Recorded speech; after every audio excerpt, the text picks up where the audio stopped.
Cast all about theater, from the page to the stage, from the players to the playhouses. We're here to inform you, enlighten you, and bring you everything about theater, the stories that of the people who bring you the stories that you see on stage whenever you go out for live theater here in the city of Detroit and across the country.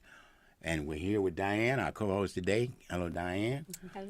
And we are so fortunate to have with us today the ladies of the Chocolate Box Theater and Let, and they're going to explain to you what those are. Just past weekend, we were able to be involved in some theater at the Detroit Repertory Theater in Detroit with the Playwrights Lab annual showcase of new playwrights and excerpts from their plays. And it was a rich experience in theater. We had a full house, packed house that night, standing room only. And we saw six excerpts from very well written plays.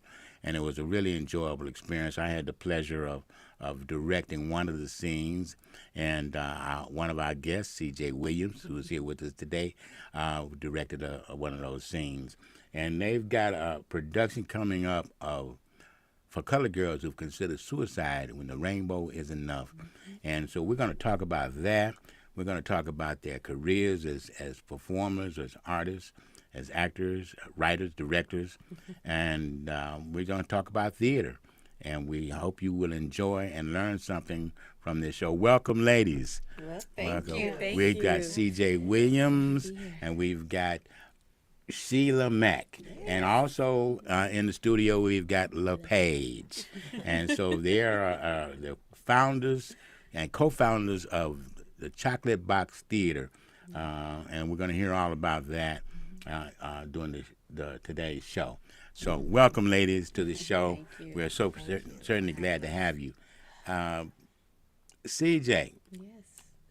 how did you like the experience Saturday night of directing and being a part of that showcase? Like I thoroughly enjoyed it. Oh, I thoroughly enjoyed it too. It's my second time directing, and my third time being a part of it. The first time I was an actress. Okay. And a scene directed by Travis Lynch.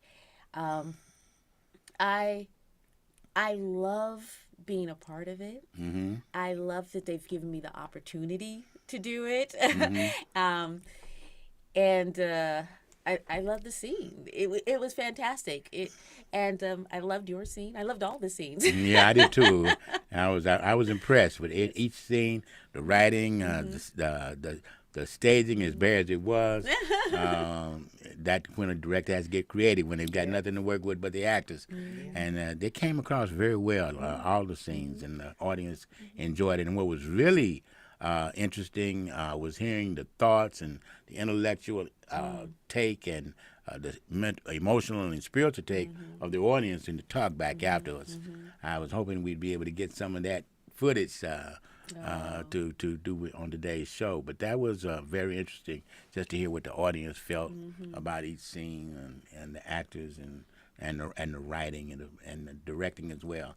So it was a very interesting evening of theater for the city of Detroit. So you got an audience out there, you need to get out and see these things. Although we did have a full house, so enough people came.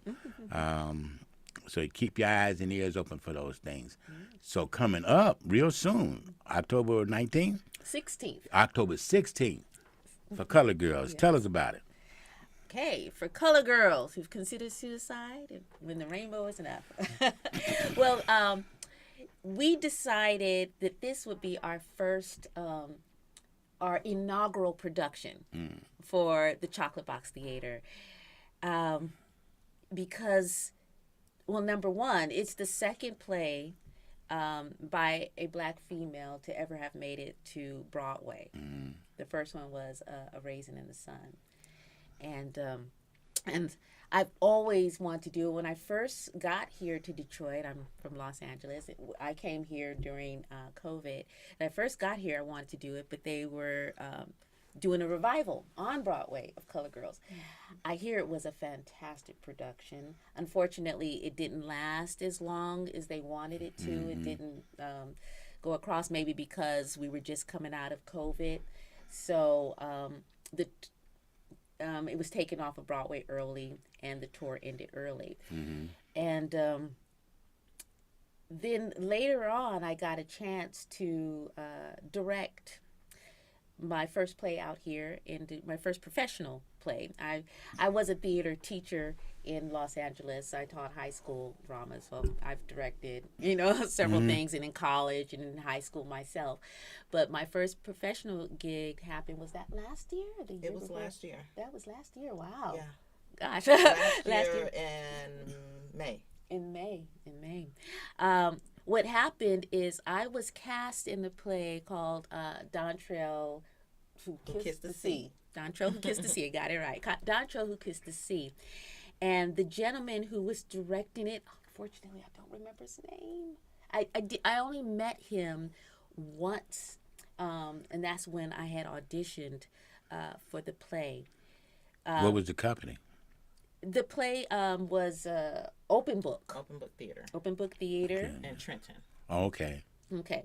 So what happened is, but we connected because he said that he chose this play for the same reason, because he wanted to do For Color Girls, but at that time they weren't giving out the rights. And this play had a lot of the same poetry, Dontrell. And, I agree with him. I saw the poetry in there too. I was like, oh, this is good. So he ended up casting myself and my daughter. My daughter was playing my daughter in the play. Okay. And what happened is they cast the play early. A whole year in advance they cast the play. Unfortunately, he died before the play, we even started rehearsals. That's why, unfortunately, I don't remember his name. Then they chose another young lady to direct the play. And for whatever reason, I think, it was like 3 weeks into our rehearsal? 3 weeks into the rehearsal, she was no longer directing. Don't know what happened there. And they were looking for a new director, and I went, me, I'll do it. And she agreed, she was like, and I said, look, I already know how the first scene would play out. I have it all in my head. Let me talk you through it. And she was like, I said, I'm really passionate about this. And she said, oh, okay, well, I'll think about it. And she was still looking around, and finally, she came back to me. And I made sure I whipped that thing together real quick, because we didn't have much time at that point, because it was already 3 weeks in. I think we only had about 3 more weeks to get it up. Yeah. And so because I was directing now, I had to recast myself. Oh. And I recast myself with Sheila. Okay. Yes. So I ended up getting the mom part. Yeah, so she ended up playing the mom part, and that was her first professional. Yes, yeah, and she did a fantastic job and made me proud, made me look good. Everybody did, actually. Okay. So was that your first time acting? No, it wasn't my first time acting, but that was my first time professionally. Yes. Okay. And I've been acting like in school and different plays in the city, but not professionally. Yeah. Okay. Yeah. And I knew she could do it. I was like, and then she did such a great job. It got such a wonderful review. I said, look at me creating my own competition. But that's how things work out. That's how things work out. So that was that before or after we formed our nonprofit? This was after. Oh, this is after we formed the nonprofit. Yeah. Because we had already performed the nonprofit, but we hadn't put on our own production as of yet. And For Color Girls was our first production. yeah, and then when I found out that For Color Girls was available, I said, this has got to be the play. They were like, are you sure? I said, this has got to be the play.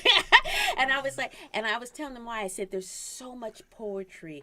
It reaches out to our community. I mean, I know so many people who have seen it several times, and actors who have done like all the different characters, and we have so much history with it. And because it's so poetic in the way it moves, and that I could really create a work of art with it that nobody's seen before. Because I'm pretty darn confident the way I do it, it's never been done before. Yeah. I call it poetry in motion. Poetry in motion. Poetry in motion. Yeah, it's already poetry in motion. It is. It is. However, I took a lot of liberties with it because when you get the rights, it tells you that you can have more than the original 7 characters, or you can have less. So that means if I had more, I would be breaking up the lines, or if I was less, I'd be changing. So I said, okay, then they're giving me freedom to do a little bit with it. And so, and also because we're a brand new theater and we don't have our own theater house as of yet, this was a play that I knew that I could do with bare minimum of sets and would be able to travel. And we do this play with 4 chairs. Okay. That's it. Okay. We have no props. We have no sets.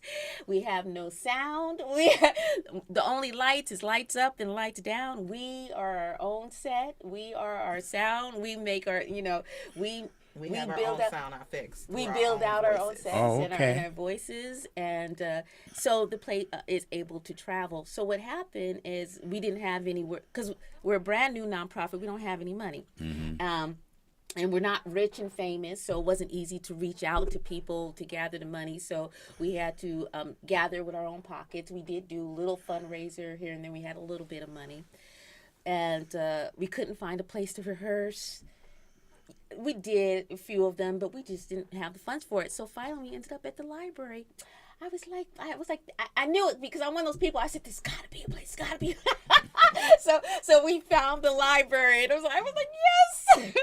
Did you do it at the main library? No, we did it at what's it called? Parkman Library. Parkman Library on Parkman Oakman On Oakman. Oh, and Linwood. really? Oh, Yeah. Believe it or not, they actually have a theater, but it can't be used because it's on the 3rd floor and they don't have an elevator, and so they don't have it for handicap accessible.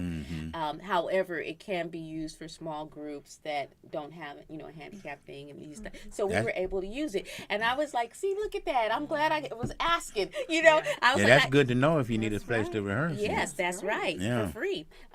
Yes, so we rehearsed there, and then unfortunately they changed the hours. Because we were only rehearsing on Saturdays because since I have no money, I had no money to pay my cast. So I can't really expect them to give up their whole week. So we were just doing Saturday rehearsals. So after that, we changed it to my living room. So we've been rehearsing in my living room ever since. And we put on the production, our original production of this at the Matrix Theater. Okay. We did 3 weekends, and we had full houses, and we had fantastic reviews, and we had people coming back 2 and 3 times, and so we knew we really had something. Right. Yes. The beauty of for Color Girls is that it's a classic now. In alongside, you mentioned A Raisin in the Sun, Pearly Victorious. All of August Wilson plays now. They're August Wilson, our Amen black. Corner, They're our all black Amen Corner. Yeah. 5 on the black hand side. Yeah. All of our black standards. Classics, So, yes. classics, right? And so for Color Girls is in that category now. You know? Yes. So you say you got one date on the 16th. We have one date on the 16th. After we did our original shows at the Matrix, we did have one of those shows that was sponsored. Thank goodness. Kalima, what's her last name? Kalima Johnson from the Sasha Center. Kalima Okay. Johnson from the Sasha Center. She sponsored one of our productions, so she helped us pay for the theater and our costumes and the rights for one performance, and it was a great help. And she loved the performance so much, she wanted to bring it back. So she's actually sponsoring it again. Because we don't only have the 16th performance, we also have the 18th and 19th. We're just not advertising that because that's a fundraiser for her organization, the Sasha Center. And that one is a donation only. So that will be friends and family and people in the arts community and the people that she invites, and we'll be raising funds for the Sausage Center. We were supposed to also be sponsored by another young lady on the 16th at the Northwest Community Center, but that fell through. But we had already paid for the rights. So We'll use it. yeah, we already paid for the rights. Yeah. And I had just saw a friend of mine's, his play that he put up at Planet Ant, which was The Castaways. And so I was talking to him. I said, well, how did you, work that out with Planet Ant? And he was like, oh, I recommend it for you. This is a great place, da-da-da. So I said, okay. So, I contacted them, and we were talking about it, and she was looking up some dates that we could perform, and she was like, okay, January. Well, she would say November and January, but November was like it was too soon. Everybody's in the cast, our schedules didn't match up for November, so we decided on January. And then I said, well, we already paid for the 16th and it got canceled. I said, what about the 16th? And she said, yeah. And I was like, oh, I didn't think you'd say yes. So I was like, be careful what you ask for, because that was literally just a few days ago. So, and I was like, well, we're already practicing. We already have the two fundraiser performances, and this performance is already paid for. So now we're going to Planet Ant. So we put that together very quickly. They're very excited to have us. So we're going to do the one day only in October, and then we'll be coming back in January. Okay. And that will be where? Planet Ant. Oh, okay. In Ant Hall. Okay. Ant Hall. Because that was the original, yeah. Okay. Where is Planet Ant? On Kniff and Hamtramck. Okay. Okay, in Hamtramck. Okay. Kniff and... I don't know the address, but it's on Kniff. It's on Kniff. Okay. Yes, in Hamtramck. Okay. And tickets are available for the 16th on Eventbrite. Okay. In Eventbrite. Okay. It's already up, and they're already advertising. It's on the site at Planet Ant. If you go to Planet Ant and you look up events and you go to October 16th, they have several theaters, so you might get confused. You might see one theater, you're like, that's not for color girls. But if you scroll down a little further, there'll be another one on October 16th in the other theater. We're in the big theater. Oh, okay. Yes. Great. So they have 2 theaters. They actually have 4. 4. Wow. Your enthusiasm is exciting to me because I'm a writer as well. So I'm really excited about what you all are doing. My sisterhood is everything to me. Absolutely. Absolutely. I love it. Love it. We need writers because right now one of our biggest expense is paying for the rights. Not that we wouldn't pay, but it's always easier to pay after the fact because my poor actresses who I love, we've got so many. We've even got understudies. They put in the work. They really put in the work. Most of them had very little experience. And some had no experience before doing this production, and they do an amazing job. That's good. Okay, and also they did this with no expectation of pay. I was able to pay them the first time because we got enough funds in. So right now it's all on deferred pay until we build up our nonprofit. Because theater. You don't get rich off of theater. You really don't. So it's really about donations, grants, things of those sorts. And since we're brand new, unfortunately, we don't qualify for a lot. And we also we readily admit we don't know what we're doing. We're learning as we go along. That's okay. We're figuring Why it do you out. say you don't qualify for? Because some of them we have to be for a certain amount of years. Sometimes we have to have a certain amount of people on our staff that are full-time or part-time. There's certain stipulations that we do not qualify for yet. Some of them are simply you have to be in operation, which I understand. I completely understand that because then anybody would just pop up with a nonprofit and say, oh, we're a nonprofit, give us money. It's like, no, we want proof that you're actually doing stuff and you're doing it for the community. And so we're definitely got proof. We put on some productions. Well, you're we're going out to there. have it now for sure. Yeah. You're watching Curtain Call on WJZZ Cool TV, the coolest TV station in the world. streaming to you live on YouTube. So give us a thumbs up. Give us some comments. Call in. Let us know what you think. Tell the people what you're watching now, because it's very interesting. So we're watching Curtain Call on WJZZ Cool TV, the coolest TV station in the world. Okay, so you got a theater degree, background theater. Where'd you get your degree? What made you think you could do theater? When did you get that bug? When did I get that bug? I had that bug, I guess, all my life. Pretty much all my life I've had that bug. And I got my theater degree at Cal State Los Angeles University in Los Angeles, obviously, because that is where I'm from.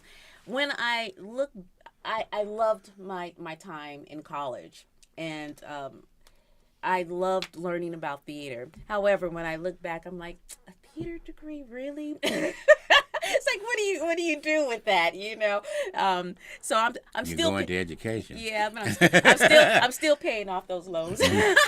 I'm almost done now. But I did do a little professional theater and a little film. Did a little Disney movie on the Mickey Mouse show, but commercial. You know, I did a few things, but it's a tough business. It's a really, really tough business. And there was a time in my life that I thought that this was all I'd ever do and all I could do. I couldn't imagine a life without theater. But you know, God has a sense of humor, and when you say you can't do anything, he's like, well, I'll show you. So life, I ran into life, and I had my daughter, and I had to survive. And my daughter became my priority, so you know I had to go get job. You know, Right. I had to go get a job, and I really thought that was it. That I had completely given up on you know, my star, because my whole family, oh, you're going to be starring, you know, and then I get older and older and nobody talks about that anymore. It was just a done deal. It's just over. And at the time I was really struggling with my daughter, and we were on the county. So on the county, and I was living in a rent-controlled apartment. And if you know how expensive Los Angeles is, I'm very, very, very blessed. I think I was only paying like $600 a month, and you know the rent's out there. Woo! So I was very blessed. And but they have this thing called an Ellis eviction out in Los Angeles. It's a way that what they call them, a landlord can evict you without having a reason. You know, like, because they didn't have a reason, because, you know, I paid my rent, everything. I wasn't making, you know. So, but they have to pay you to leave. They have to pay you to leave. Really? Yes, it's in an Ellis eviction. So what happened, at the time I had started an online business, which I'm still doing, and I realized I was scared. I had my online business and I was still working because I was scared to give my job. But I realized I'm making enough money to survive off of my online business. And I was like, so when I got this money and I was being evicted, I was looking around in Los Angeles and everything was so expensive. I knew that money would be gone 6 months, a year tops. It would just be gone, and I would be in worse off condition than I was before. So I said, I've seen so many people who won the lottery, or I don't know, got money from an accident or whatever, and that money be gone within a year, and they don't even know where it went. They can't tell you where it went. I said, I'm gonna know where this money went. I was like, I'm buying a house, because I'm not getting, I'm not, because you don't want to be insecure with your housing. And so because my business is online, I was like, I can go anywhere in the continuous United States. I did not want to go anywhere cold. I know the irony. For real. I was looking in the warm states. I was in Louisiana. But for some reason, when I was searching in the YouTube, Detroit kept popping up. And then I started seeing which was so funny because everybody was like, "You crazy? Why are you going to Detroit? Why would you go to Detroit?" But then I started seeing all these white YouTubers talking about Detroit. I said, "Oh, now you know it's the place to go because they talking about investing in there." And then so and it was all my heart, and I prayed with God. I said, "Look, I said I'm gonna do this." So sight unseen, I got a realtor, and thank God, she was just so beautiful and trustworthy. And so I didn't know she was a new realtor at the time, and this was during COVID. And I was looking, online for houses, and she keeps saying, "No, you gotta get this house, this house, this." So she kept leading me back to this house, and I was like, "But it's a little bit higher than what I could afford." But I knew she was right. She was like, "This is a really good house. It's a duplex."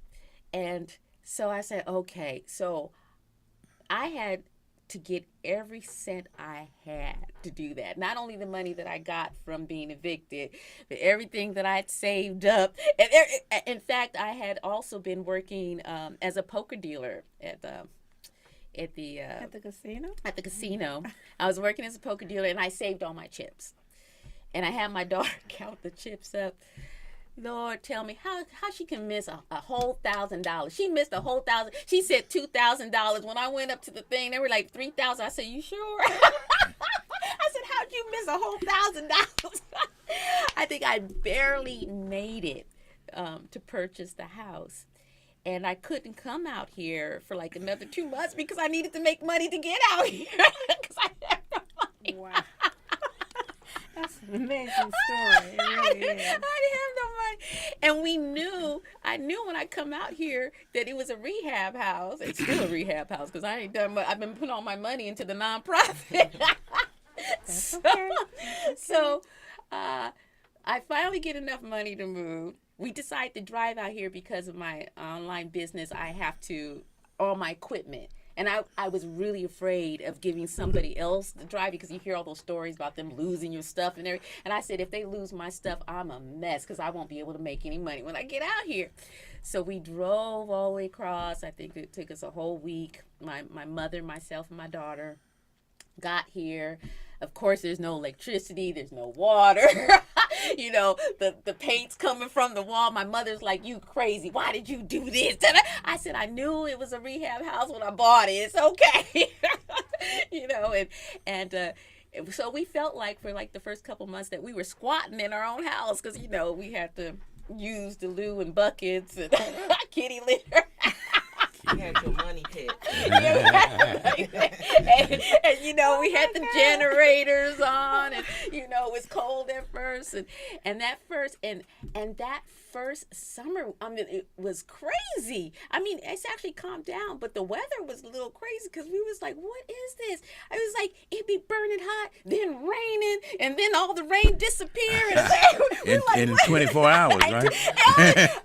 And then you might get some snow. I was telling people, I said, you get all 4 seasons in one day here in Detroit. Right. Do you Detroit is realize really fickle. that's a story right there? That's a whole story Right. about your life right there. You can put that on stage. That's funny because my And she daughter Yes. always And talks it's about more it. to Right, it is. This is the story behind the story. That's right. Yeah, Absolutely. great backstory. But this is how I got back into theater because what happened since I came out here sight unseen and I did not know anyone. I knew the best way to get to know people is take an acting class. So I decided to sign up for the Detroit Reps acting class. At that time, it was only online because it was during COVID. And then right after that class, COVID was finally over and everybody was free. And they put up a play in Royal Oak, Shakespeare Royal Oak, Midsummer. And I auditioned for it, and I said, "Look at this! I thought it was over for me." And I said, "I've been pulled back in." And I'm like, I've just been flying ever since. It's like it all came back, and it's just so exciting. You live in your purpose. That's it. Yeah. So but I've come, a full 360. I've come right back around for something that I thought was gone, and then I want to start my nonprofit, and I met a lady Deborah Carter in the class that I known, and she introduced me to these two beautiful women, and we clicked so well. I like go, where have you guys been all my life? Where have you been? Because I've never been the kind of person that's been able to have like friends, close friends. And I've always, when I was like, okay, yeah, that's just what it is. You know, it's just, but now I got friends and I bug them like crazy. They probably say, sisters. Yeah, sisters. You know, I'll be calling them, complaining. I was like, I got friends now at my age. Yeah, her daughter's like, I'm so glad my mama got friends. Oh, yeah. Sheila, And we so balance each other out. what's your theater story? My theater story, well, I come from a very creative background. Mm-hmm. My mom was a piano teacher, and my dad sings. He still sings. Okay. He used to sing in the choir. He was a deacon Mm-hmm. in the church. He sung in the choir. I sung in the choir. And in school, when I was younger, I used to write out little skits. Like, I used to love Saturday Night Live. Okay. Love Saturday Night Live. I knew I was going to be an actor. 'Cause I just knew I was, because I was always acting, doing something. Mm-hmm. So I got my first gig back in 1993. It was with T.J. Hempfield. Teacher, perilous times. Yep. And I was an extra in that. Okay. And Angels in the House. He also produced Right, Angels in the House. mhm. And I played a little small part in Angels in the House. And that was really fun. And then I stopped because I had my child. I got married, been married twice. And then I'm a hairstylist. I've been a hairstylist for 35 years, retired now. Mm-hmm. And one of my coworkers was writing a play. And I agreed to be in the play. It was called Scandalous Hair. Oh gosh. Scandalous hair. Okay. I ain't gonna say They nothing. got a more. reaction out of LePage over there. We did a couple of productions. We did one in 2016. That was pretty cool. And then we did one in 2022. Our production was in 23. We rehearsed from 22 to 23. And that one there was interesting. Yeah, that was an interesting production. And from there on, CJ, after that, it was on and popping. Okay. And CJ, once CJ got a hold to us, it was no stopping. And she was making us act in plays. Like, she just asked me, okay, she put me in the play for, she casted me in Dontrell, Who Kissed the Sea. And when she cast me, I'm like, I don't want to do this. I don't want to do this. And when I say, once I did that play, it took me on a whole nother high. I was just, I'm like, okay, I can do this. I can do this. And I was really, my self-confidence was not there. It wasn't there at all. But she built my self-confidence along with the other instructors at the Detroit Repertory Theater, because that's where we met, at the Detroit Repertory Theater. Okay. And ever since 2023 was the beginning of the new start of Sheila Mack. Okay. She's amazing. And also before that, I in 21 during COVID, I started messing around with TikTok.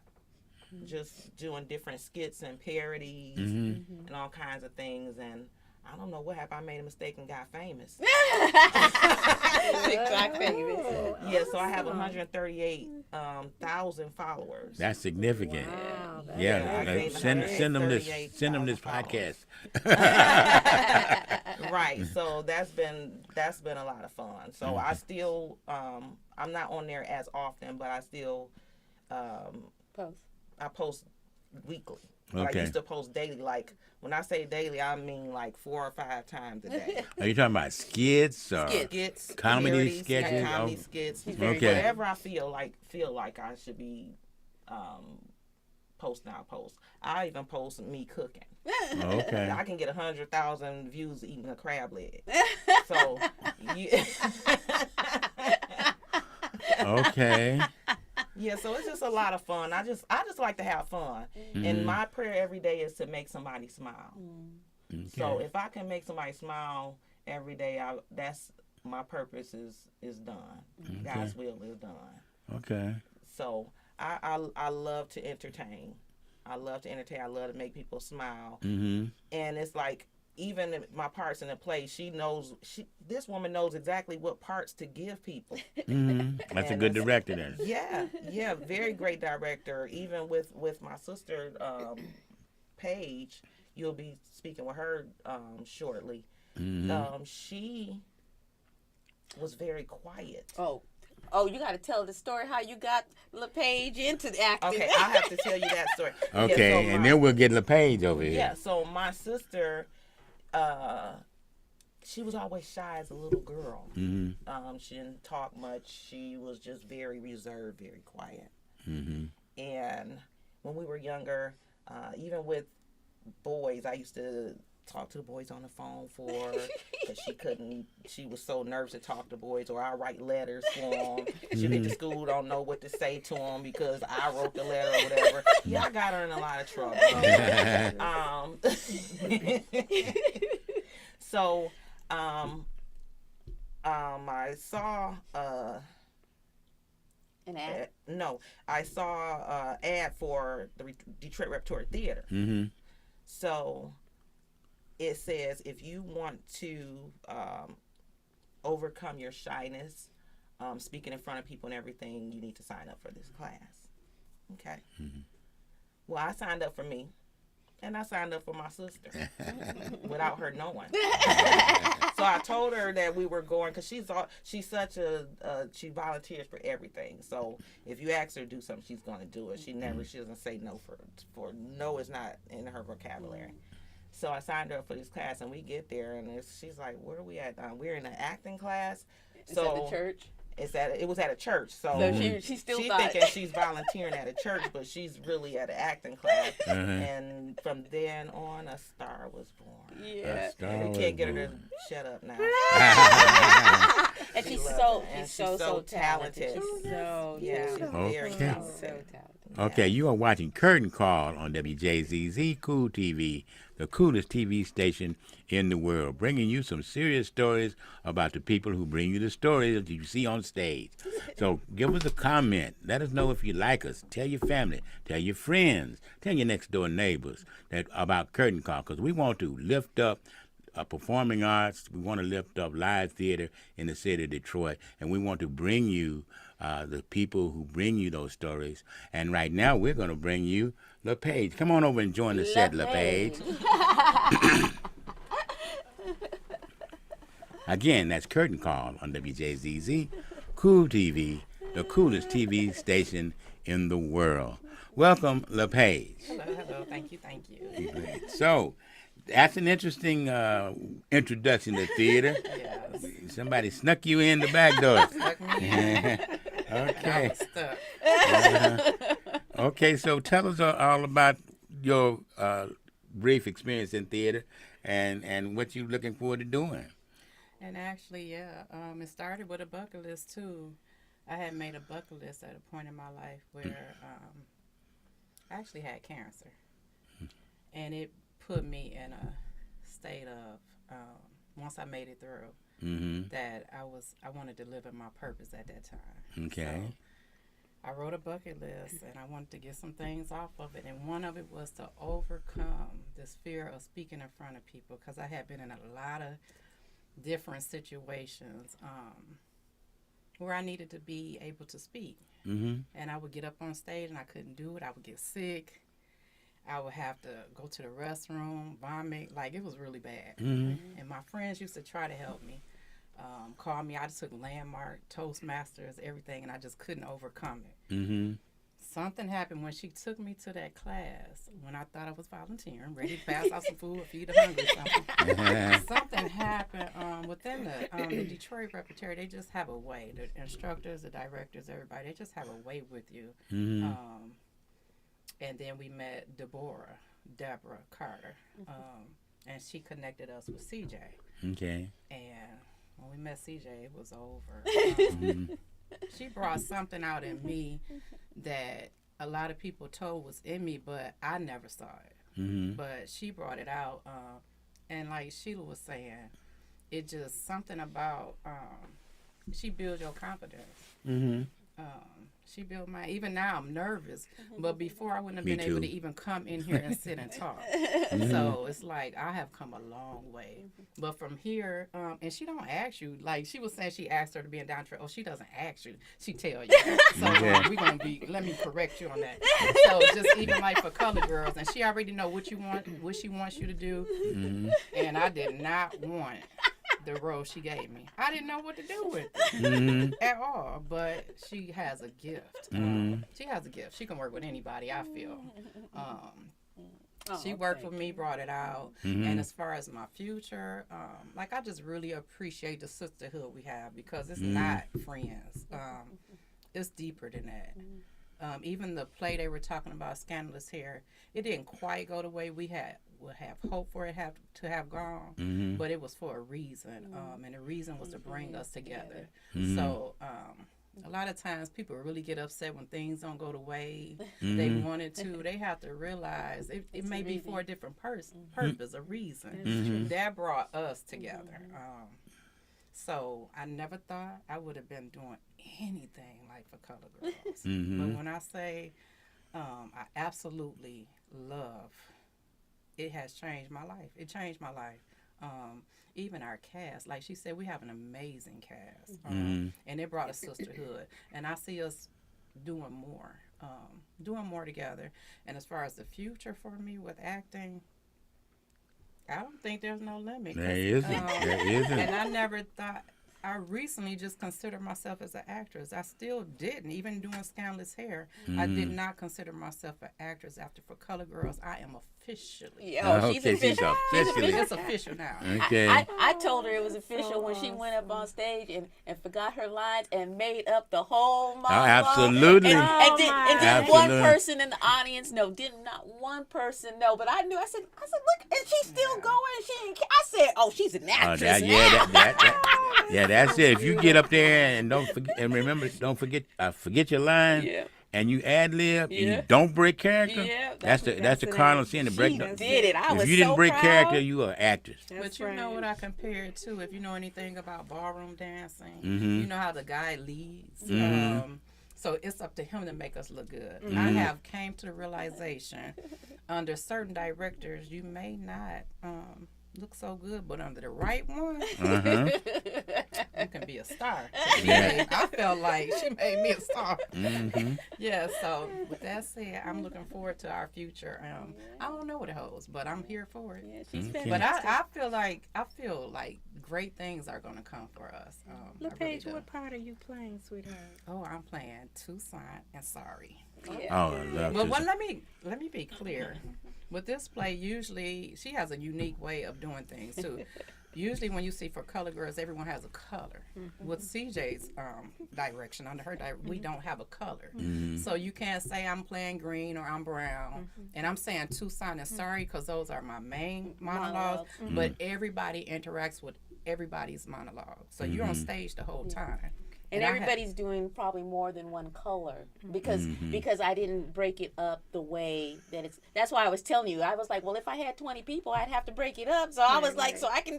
So I broke up the monologues by the person, by who I saw, playing that role instead. So yeah. So that's the question we always get with color, and like they always go they're like, there's no color. Also, CJ had it set up to where there's really no main character, what have you. She tried to make it even for everybody, and I found that to be quite interesting too. So that I've directed somebody doing Tucson. Yeah. Oh, really? Yeah. Oh, I would love to see that. That was She years did ago. not I'd wanna actually do it. forgotten I about didn't it. want to do it. She did. She was all like, "Why that monologue? I don't like that." Oh, I love Tucson. Now she would fight for that. Sure She would. would be like, "Oh, that's my monologue." Yeah, that was, Yeah, I love it now. I love it. Yeah. I do. Yeah, that had been over 20 years She was ago. she was like, how do Really? you Yeah. choose? I said, I don't know. I just see you doing that role. She's like, you sure? I was like, I said, you sure? she How many almost, times? she almost made me doubt myself. I was like, well, okay, do you want to do a different part? She's like, no, if you think I can do it. She's perfect. I She's would love to perfect. see that though. Have you yeah. ever seen anyone? I have to make that show then. I'd love really to see should. that. It's I would quite love to see interesting. that. Yeah. So tell us about Chocolate Box Theater and Let's.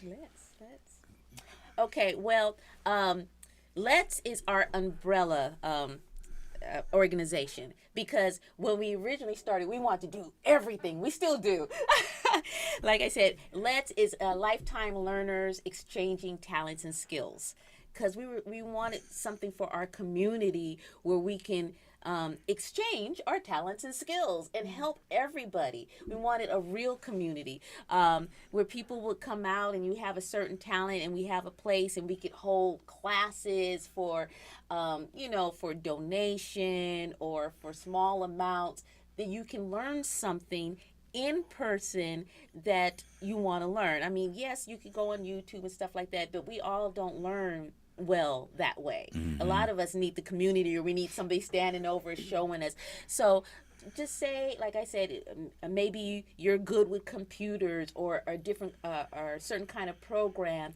We would advertise, hey, today we're having this class, come on out and you can learn how to do that. Or if you know how to sew, or if you know about planting or gardening and you want to take a class on it. That's our original goal, is to encompass all of those things. However, since we're a brand new nonprofit, and like I said, we're not rich or famous, so it's not easy for us to gain money or advertisement and get people's attention. We decided to start with something we know, and since I know theater, and that was always going to be a part of it, and that's something I want to do. We started with the theater part of it, and so we formed the Chocolate Box Theater, because you never know what you're gonna get. Okay.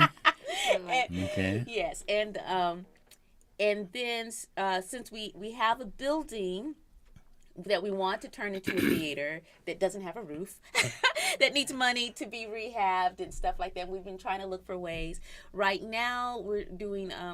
We've submitted to Motor City Match. However, they said it can't be a nonprofit. It has to be a for-profit.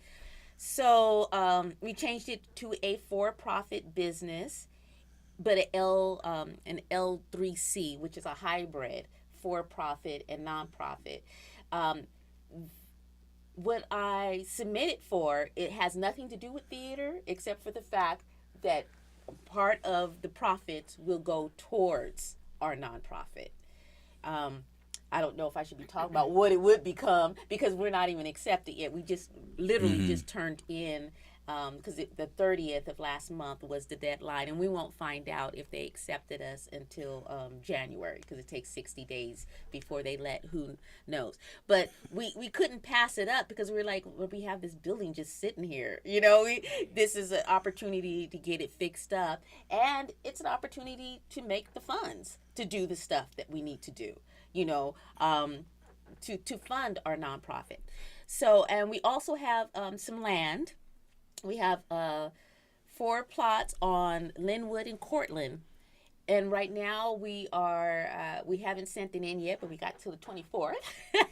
Try to get the beautification grant to make a little park garden right there. We wanted to make it an outdoor theater. However, we've been told that it is not zoned for that. So for now, it'll just be an outdoor garden park, and we will submit to get the zoning change. The way the zoning is, we could build a theater there, but obviously we ain't got the funds for that right now, and that would take some years. So, but if we get the zoning changed so that we can have an outdoor theater, then we can do that. And he also said we could apply every year for a special event thing. So, but hopefully we'll get the zoning changed and we can have an outdoor theater, and then we would like to have donation based or pay what you want based type of theater. And since that's going to be a community theater, that theater would be named Detroit Community Theater, because we didn't want to call that we want the building the Chocolate Box, and that would be more adult theater. But we're saying, but this one is for the community. We want to share this no matter what your funds are. We want everybody to be exposed to the arts and to share stuff. So we changed the name, and that would be the Detroit Community Theater. I don't know what we're going to call it as a park. Detroit Community Waiting to Be Theater. Hopefully to be theater. Yeah, so, but we're working on it, and they said it takes some months, so who knows, we might still be able to go on schedule and have this together by next summer, because I already know what the first play is that I want to do in our outdoor theater. And that is? The Golden Lock. Okay, I'm not familiar with that. That's because it's a brand new, beautiful play that premiered last summer at the Obsidian Fest Theater. Okay. Okay. I was a participant in the Obsidian Fest. I wasn't in this one, but when I saw it, I was like, oh my gosh, it's so beautiful. Such a beautiful, beautiful, beautiful play. And he just got it published. I hear it's touring somewhere, but it's not like a Broadway tour, so hopefully he'll still give us the Is it rights. John Sloan? John Sloan, he heads Obsidian Theater, but that's not his play. Okay. But the play is, it's a black fairy tale, and it's all women in it, and it's the young girl with her locks, her little dreadlocks, and one of them's golden, and she's special, and she goes there and she learns but it's absolutely gorgeous, and just like I knew that for Color Girls had to be the first play for the Chocolate Box, I know this one has to be the first one for Detroit Community Theater, DCT. Okay. Well, it's been a very enlightening, entertaining, energetic discussion we've had here today, and we've learned so much. And hopefully, the audience has learned about you guys and will come out and support for Color Girls on the 16th, and again in January. It was January, or February. January. And I'm wishing you all well. And asking, did you talk up Curtain Call and tell your family and friends about it? And thank you for coming out and being on the show at such a last call. And we appreciate you so much. And good luck. Break a leg, as they say. Thank you. I always say break a leg and take wings.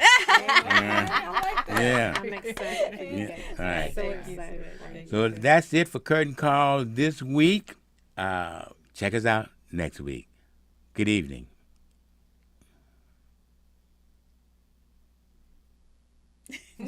Okay. I had to see you. Okay. You said it's on YouTube. I looked up Curtain Call.